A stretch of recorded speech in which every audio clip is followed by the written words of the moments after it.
فقد افترى إثما عظيما. Assalamualaikum warahmatullahi wabarakatuh. Innal hamdalillah nahmaduhu wa nasta'inuhu wa nastaghfiruh wa na'udzu billahi min syururi anfusina wa min sayyiati a'malina. May yahdihillahu fala mudhillalah wa may yudlil fala hadiyalah. Asyhadu an la ilaha illallah wahdahu la syarikalah wa asyhadu anna Muhammadan abduhu wa rasuluh. Qala Allah ta'ala ya ayyuhalladzina amanu taqullaha haqqa tuqatih wa la tamutunna illa wa antum muslimun. Fa inna saqal hadis kitabullah wa khairal hadi hadi Muhammad sallallahu alaihi wasallam wa syarrul umuri muhdatsatuha fa inna kulla muhdatsatin bidah wa kulla bid'atin dhalalah wa kulla dhalalatin finnar. Amma ba'd. Ikhwan fiddin, a'azzani Allah wa iyyakum.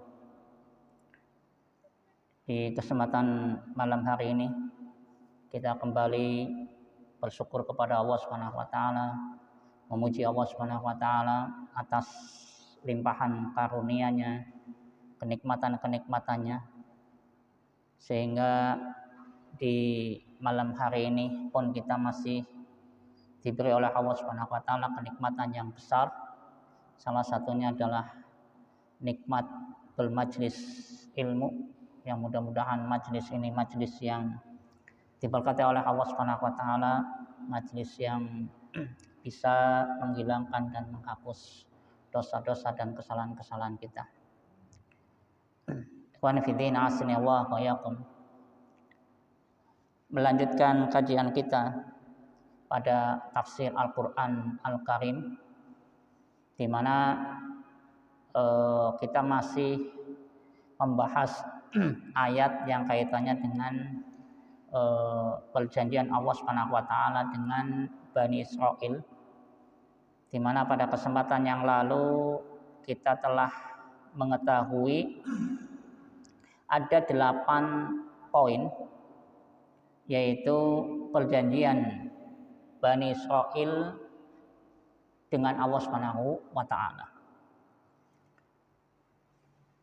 Yang kemarin kita bahas adalah 1 poin, yaitu perjanjian Allah dengan Bani Israel adalah supaya mereka menyembah hanya kepada Allah Subhanahu wa taala. Di mana kita lihat setelah Allah Subhanahu wa taala menyebutkan tentang Allah ta'budu illa iya, kemudian Allah menyebutkan perjanjian yang kedua adalah wabil walidaini ihsan.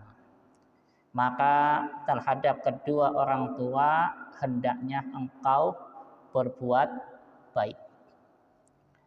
Kita tahu ada 8 perjanjian Allah Subhanahu wa taala dengan Bani Israel, dan kita akan bahas satu persatu.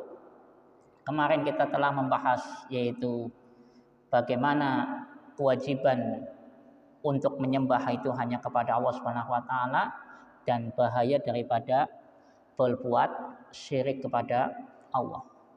Yang kedua di sini adalah berkaitan dengan wabil walidaini ihsana, dan kepada kedua orang tua hendaknya berbuat baik.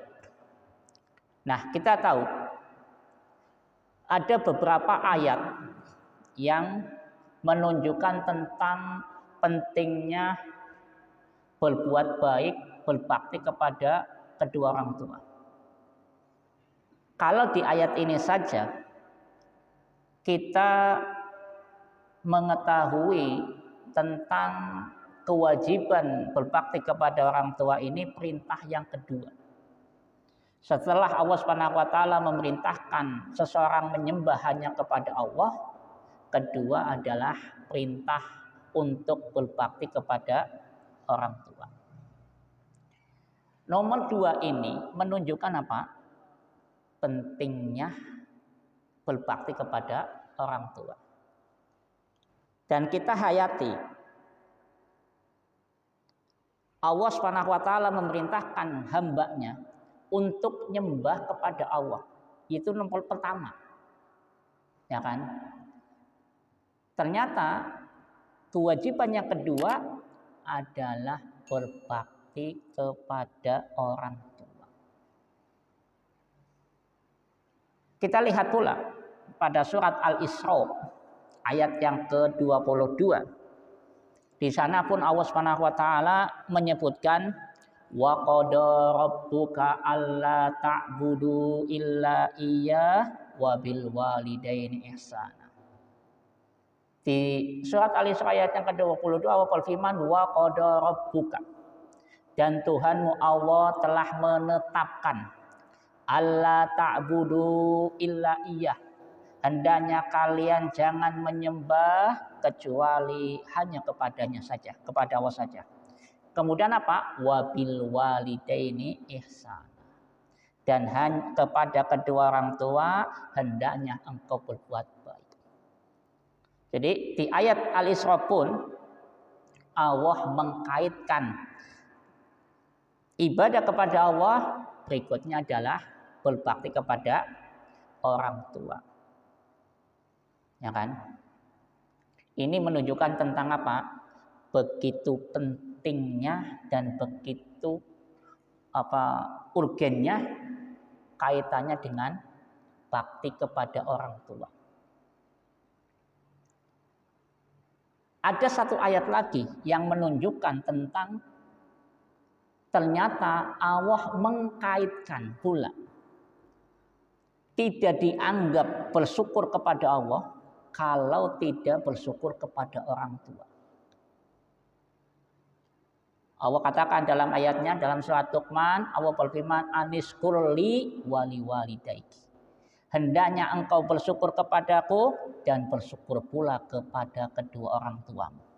Masya Allah, begitu pentingnya ketaatan seseorang kepada Allah, sampai-sampai Allah mengkaitkan nomor 2 terus antara ibadah kepada Allah kemudian ibadah taat kepada kedua orang tua.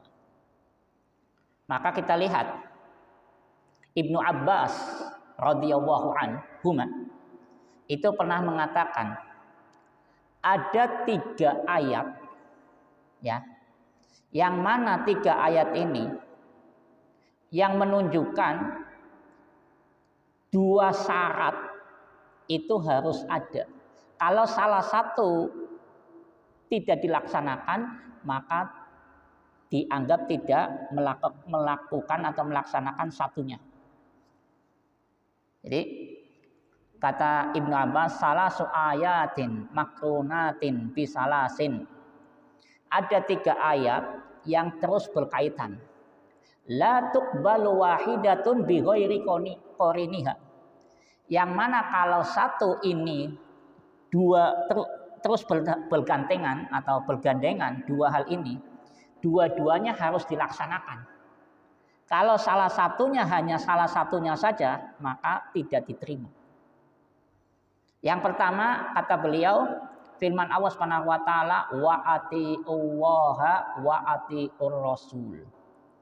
Taatilah Allah dan taatilah Rasul.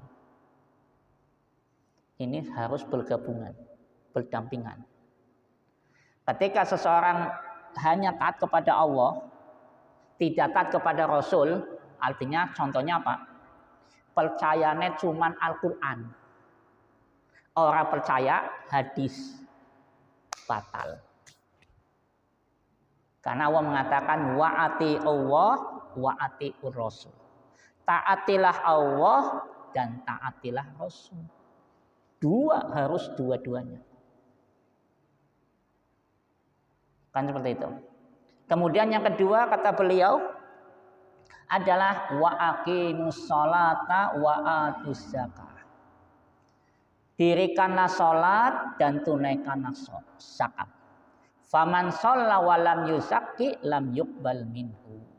Karena kalau ada orang sholat tapi tidak zakat, tidak pula diterima. Sebaliknya, zakat ora salat ya ora diterima. Seperti itu. Berarti dua ini harus berdampingan terus. Dan yang ketiga kata beliau adalah wa anis kulli wali walidayhi. Faman syakarallaha wa lam yashkur li walidayhi lam yuqbal minhu. Sehingga kata beliau yang ketiga adalah ayat Allah wa anis kulli wali walidayhi. Hendaknya engkau bersyukur kepadaku, kepada Allah, wali walidayhi, dan bersyukur kepada kedua orang tuanya, kedua orang tuamu. Maka kata beliau, faman syakarallaha wa lam yashkur li walidayhi. Maka orang yang bersyukur kepada Allah tapi tidak bersyukur kepada orang tuanya, lam yuqbal minhu, maka tidak diterima. Salate kenteng, masya Allah, tahajudnya kenteng, tapi maning wong tua bentak-bentak. Ya, ketika kita dibentak nang anak dewek, rasanya pimen, Pak? Bu? Ketika nyenengan dibentak nang anak dewek, rasanya pimen? Rasanya pimen, Pak? Lara ati. Lara ati. Makanya jangan heran, ya. Jangan heran orang yang durhaka sama orang tua pasti uripe sengsara, pasti. Nyata. Tidak sejarah saja. Kita dapati orang taat maning wong tua, durhaka sama orang tua, dipastikan uripe sengsara. Coba kalian perhatikan. Bukan satu dua orang, pasti semua orang yang durhaka sama orang tua dipastikan uripe sengsara. Kenapa? Karena memang ada dalilnya, ada hadisnya. Nabi pernah mengatakan apa? Ma min danbin ajdaru min an yu'ajjila li sahibihi al-uqubata ma'a ma yudakhirullahu lahu minal baghi wa qati'atir rahim. Kata Nabi di riwayat yang lain adalah kullu dzunubi yu'akhirullahu minha ma syaa ila yaumil qiyamah illa uququl walidaini fa innallaha yu'ajjilu li sahibihi fil hayati qoblal mamati. Nabi menyebutkan tidak ada satu dosa yang Allah akan segerakan kontan nang dunia dan juga menjadi tabungan hukumannya di akhirat kecuali apa? Yaitu uququl walidain, durhaka, naudzubillah. Jadi balasannya nang dunia sengsara, nang akhirat pun tetap dihukum. Kalau durhaka sama wong tua, naudzubillah. Bu cerita sing maling kundang apa ya, bu bener apa orangnya yang jelas, ya kan? Yang jelas kita dapat di dalam masyarakat, dalam kehidupan kita bertetangga, dalam kehidupan kita bermasyarakat, semua orang yang durhaka sama orang tua dipastikan uripe sengsara. Dan ingat, kentege wong tua, doanya orang tua itu dikabulkan. Mungkin kita pernah mendengar kisahnya siapa? Jurej.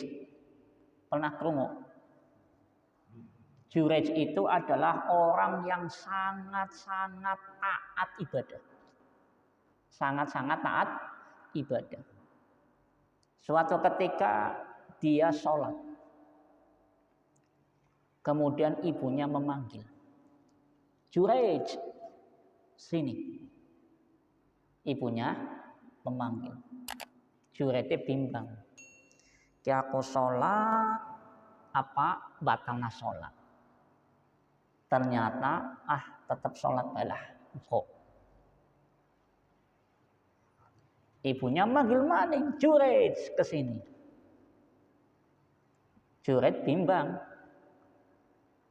Sholat apa memenuhi panggilan ibunya. Ketika 3 kali dipanggil, ora nemui, ibunya krentek.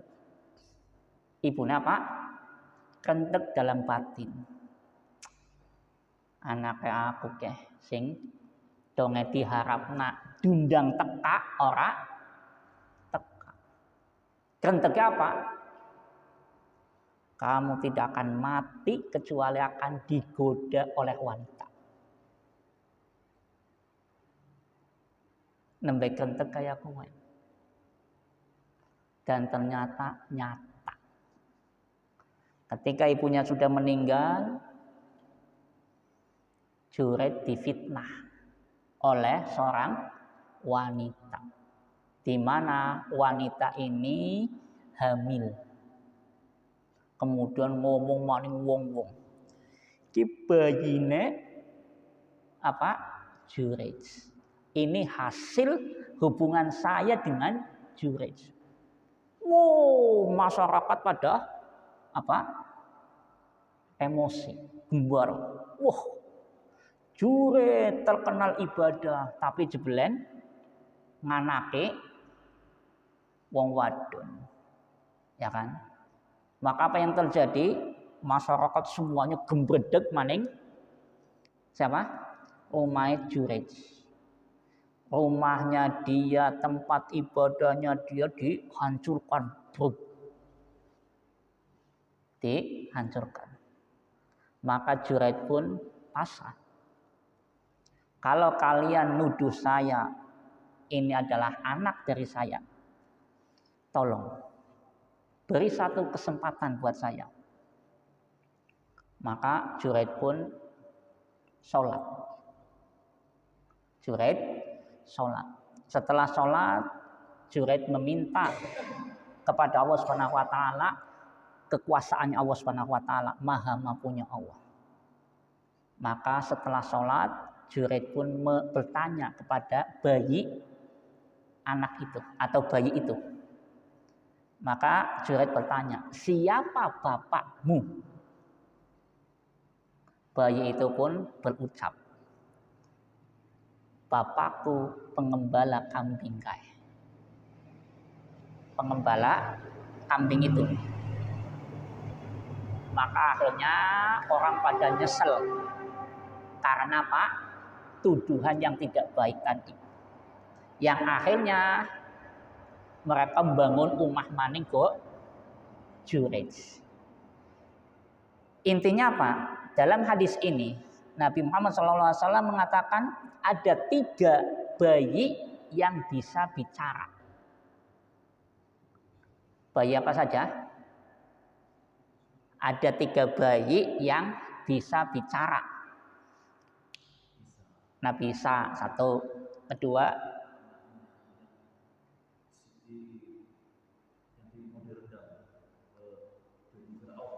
Dudu Fir'aun. Iya, Dudu. Mirip, tapi bukan Fir'aun. Siapa? Ini dua Jurej mikir ya. Jurej, ya kan? Dan yang ketiga Ashabul Ukhdud, bayi Ashabul Ukhdud. Iya benar, yang semua orang yang beriman itu ada satu raja yang semua rakyatnya itu yang beriman kepada Allah dikumpulkan di mana raja itu membuat satu parit lubang besar yang ada apinya kan. Kemudian semua yang beriman cemplung namono dibakar nang parit yang ada apinya. Sampailah tiba pada seorang ibu yang membawa anaknya. Kemudian ibunya pan ragu, nyemplung ora. Sing akhirnya apa? Bayi itu kemudian bertanya, mengatakan innaki alal haq. Wahai ibuku, engkau di atas kebenaran. Wis ora apa-apa. Akhirnya nyemplung nang api niki. Nah, kembali ke hadis tadi bahwa Nabi Muhammad SAW menjelaskan pada kita ternyata ketika Juraij tadi sholatnya sholat sunnah, ya kan, dipanggil oleh ibunya, ternyata dia tidak memenuhi panggilan ibunya. Ibunya orang ngerti Juraij lagi sholat. Tapi yang jelas di sini apa? Rentek doanya wong tua itu dikabulkan. Coba kalau seandainya Juraij itu bukan orang yang ahli ibadah, nang luwi-luwi beli, ya kan? Padahal ahli ibadah, renteke wong tua, kan seperti itu. Sehingga di sini menunjukkan pada kita apa? Memang berbakti kepada kedua orang tua itu adalah sesuatu yang sangat penting. Dan durhaka sama orang tua itu adalah kesengsaraan dunia dan akhirat. Kesengsaraan dunia dan akhirat. Nabi Muhammad SAW sempat mengatakan kepada Umar bin Khattab, wahai Umar, nanti kamu kalau ketemu dengan seseorang yang bernama Uwais Al-Qarni. Uwais Al-Qarni. Umar, kalau kamu ketemu dengan Uwais Al-Qarni, maka apa? Minta doa darinya. Kenal siapa Uwais Al-Qarni? Iya. Uwais Al-Qarni itu adalah seorang yang sangat-sangat taat maning wong tuane. Bayangkan Uwais Al-Qarni itu gendong ibunya, ketika ibunya, wahai Uwais, aku pengen haji, makat haji. Zaman semono Pak, ora ana mobil, ora ana pesawat, ya kan? Dan Uwais Al-Qarni termasuk orang yang ekonominya lemah. Orang duwe onta, orang duwe kuda untuk perjalanan ke sana. Dan ternyata Uwais Al-Qarni apa? Gendong ibunya, digendong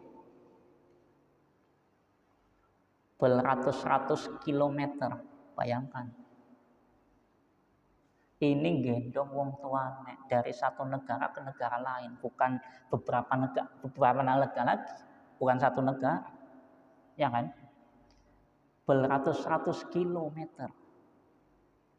Maka pantas kalau doanya Uwais Al-Qarni ini dikabulkan oleh Allah. Sampai-sampai Nabi mengatakan kepada Umar, Umar, kalau kamu ketemu orang ini, minta doanya. Masya Allah, boleh. Masya Allah apa orang? Masya Allah, luar biasa sekali. Nah, kenapa kita disuruh berbakti kepada orang tua? Secara logika saja, tanpa kita menyampingkan dalil. Secara logika saja, ya, kita wajib taat sama orang tua kita. Kenapa? adanya kita di dunia ini karena orang tua kita. Allah Subhanahu wa taala mensifati ibu kita yang hamil ya. Ketika kita di kandungan, Allah Subhanahu wa taala mensifati orang hamil itu apa? Wahnan ala wahnin. Lemah di atas kelemahan. Makanya secara logika, tanpa harus menyebutkan ayat ataupun hadis, logika yang murni, yang sehat, wajib taat kepada orang tua. Kenapa? Perjuangan ibu kita melahirkan kita itu 9 bulan gendong bayi. Kalau bapak-bapak tadi ya orang hamil, iya. Tapi bapak-bapak tetap apa?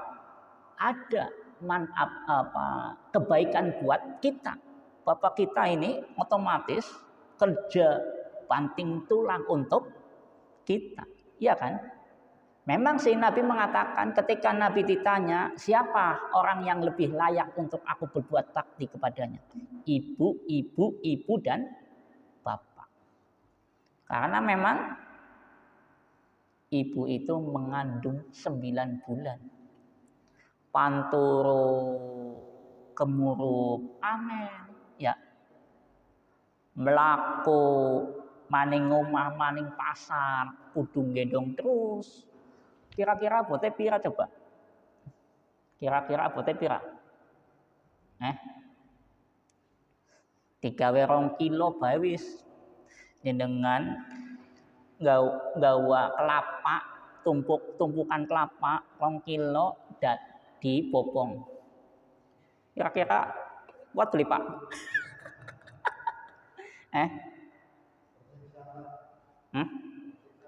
Tersiksa. Ya kan? Kita bawa kelapa wis lah. Kelapa 2 kilo gawa. Maning omah, maning masjid, maning pasar, maning kantor. Itu bayanglah gitu aja sudah ya Allah luar biasa. Makanya taat kepada orang tua itu sesuatu yang wajib. Bahkan kita tahu ketaatan kita kepada orang tua itu bukan hanya ketika masih hidup. Orang tua kita yang sudah meninggal pun kita masih punya kewajiban untuk berbuat taat kepada orang tua, berbakti kepada orang tua yang sudah meninggal. Bagaimana kita berbakti kepada orang tua yang sudah meninggal? Adalah apa? Yang pertama dengan kita mendoakan orang tua kita. Memintakan ampun kepada Allah Subhanahu wa taala. Memintakan rahmat kepada Allah Subhanahu wa taala untuk orang tua kita yang sudah meninggal. Orang soleh itu, anak yang soleh, lisannya tidak keluh, ora abot ngomong Rabbi fili wali walidayya warhamhuma kama rabbayani shaghira. Kalau kita tidak pernah doa yang seperti ini, berarti kesolehan kita dipertanyakan. Kalau kita lisan ini, lidah ini berat ngomong Rabbi fili wali walidayya warhamhuma kama rabbayani shaghira. Kalau berat berarti kesolehan kita dipertanyakan. Sedangkan tadi ayatnya apa? Bersyukurlah engkau kepadaku, kepada Allah, dan bersyukur kepada orang tua. 2 terus. Kan seperti itu. Nah, ini yang pertama. Yang kedua, baktinya kita kepada orang tua kita yang sudah meninggal adalah dengan bersedekah atas nama orang tua kita. Bersedekah atas nama orang tua kita. Ana duit luwi sodakoh atas nama orang tua kita, maka orang tua kita dapat pahala dari sodakoh kita. Ketika kita bersodakoh atas nama orang tua kita, itu bentuk daripada baktinya kita kepada orang tua kita. Seperti itu. Ketika Nabi Muhammad SAW ditanya tentang, wahai Nabi, ibuku pernah bernazar untuk membangun sumur. Bagaimana? Apakah aku membangun sumur untuk ibuku? Maka Nabi mengatakan, iya, hutang Allah itu lebih ditunaikan. Artinya berarti di sini ketika dia bersodakoh atas nama ibunya atau orang tuanya, bapaknya, itu diterima di sisi Allah Subhanahu wa taala, dan orang tua kita yang sudah meninggal itu akan mendapatkan pahala dari sodakoh kita. Kemudian di antara kewajiban kita kepada atau baktinya kita kepada orang tua kita yang sudah meninggal. Jadi orang main-main ya. Baktinya kita kepada orang tua itu bukan sekedar ketika orang tua masih hidup.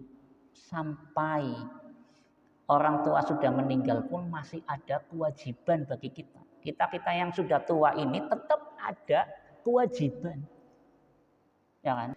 Intinya kalau orang tua kita masih hidup, kesempatan emas, kunci surga.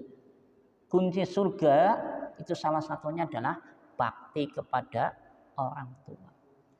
Dan keberkahan hidup salah satunya adalah apa?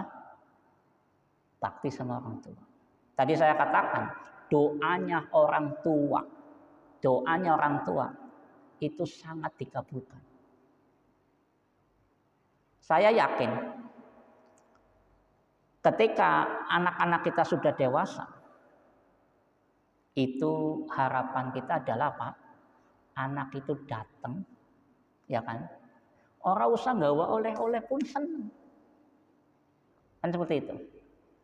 Nah, yang ketiga, kewajiban kita kepada orang tua kita yang sudah meninggal adalah kita menunaikan misalnya ada wasiat-wasiat, ya kan?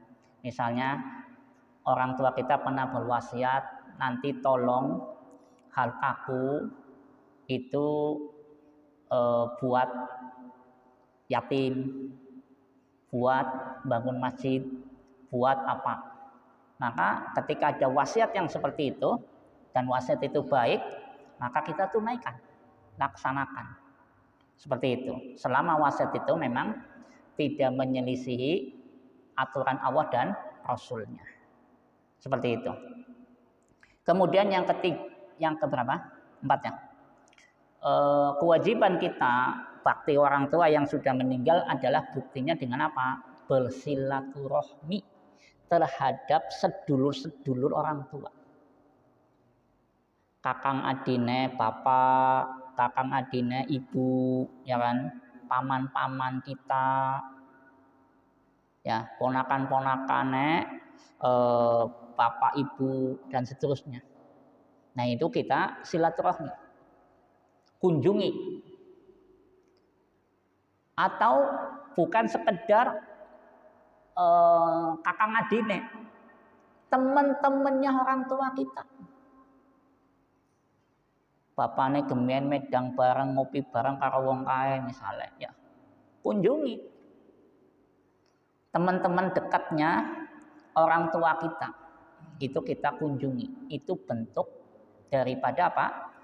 Baktinya kita kepada orang tua kita. Bersilaturahmi terhadap tadi apa? Sedulur-sedulure, kemudian teman-temannya dan seterusnya.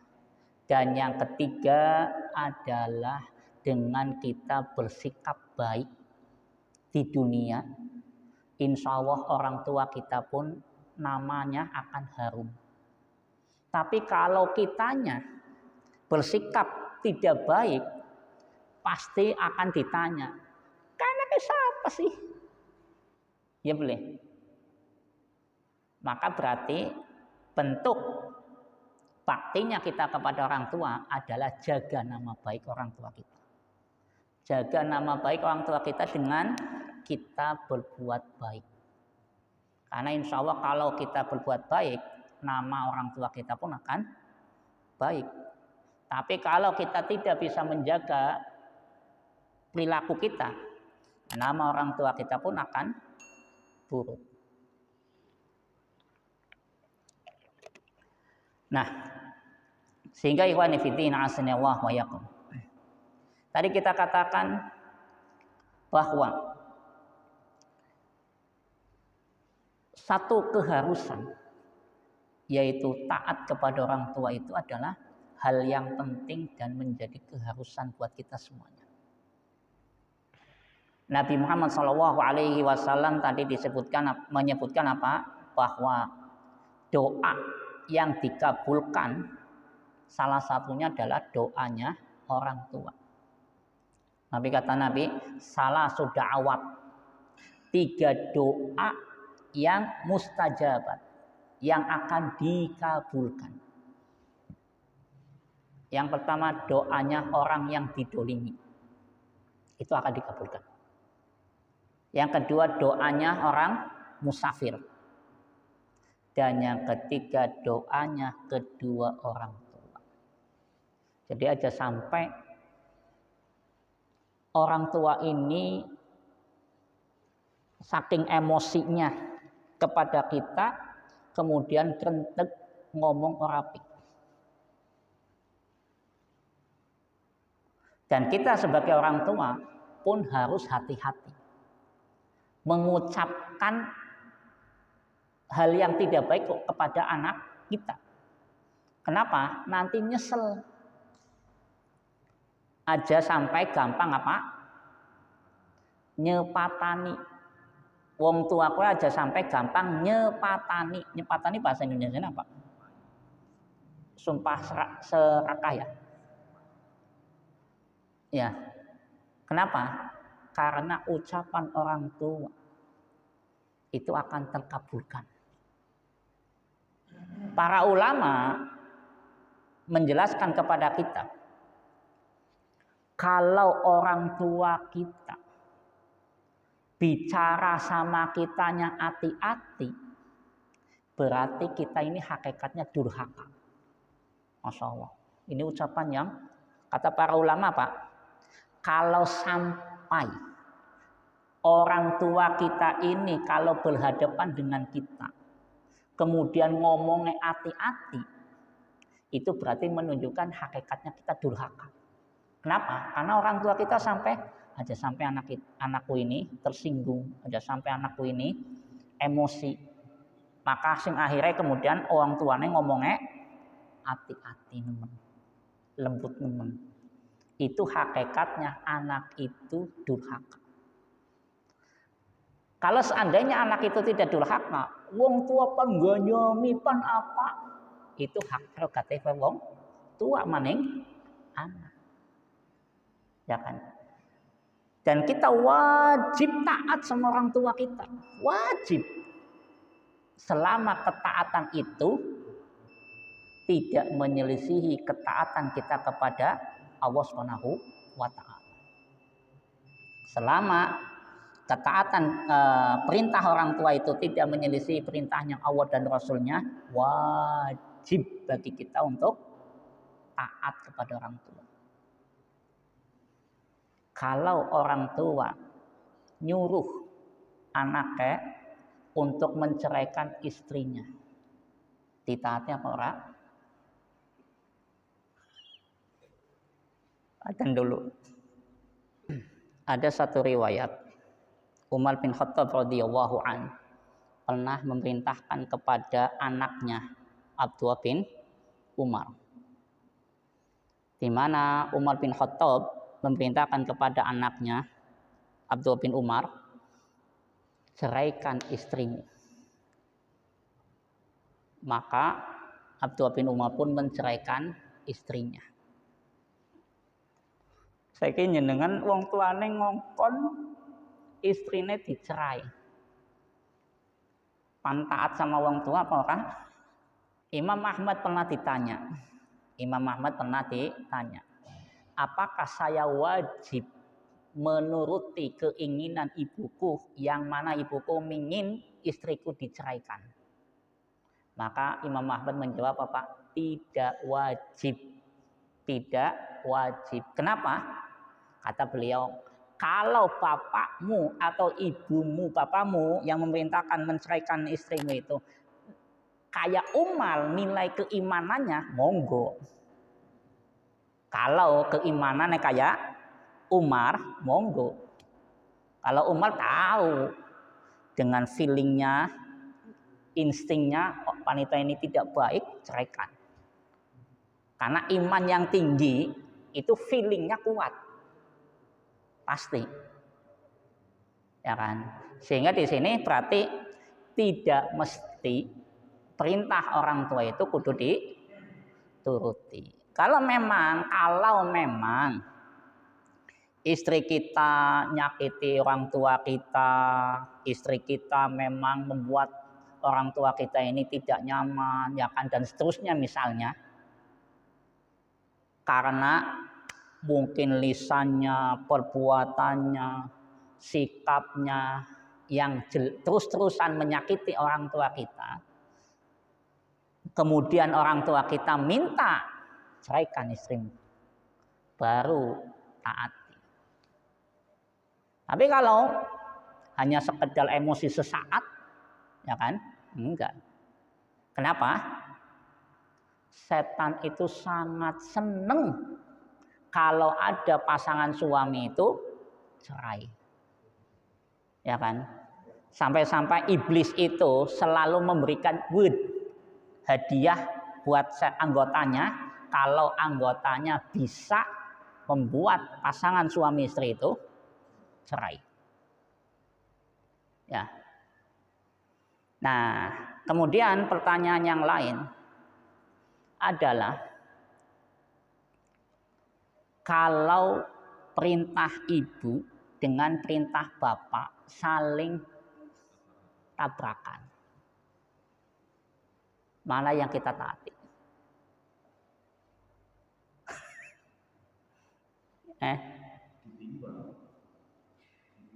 Ditimbang.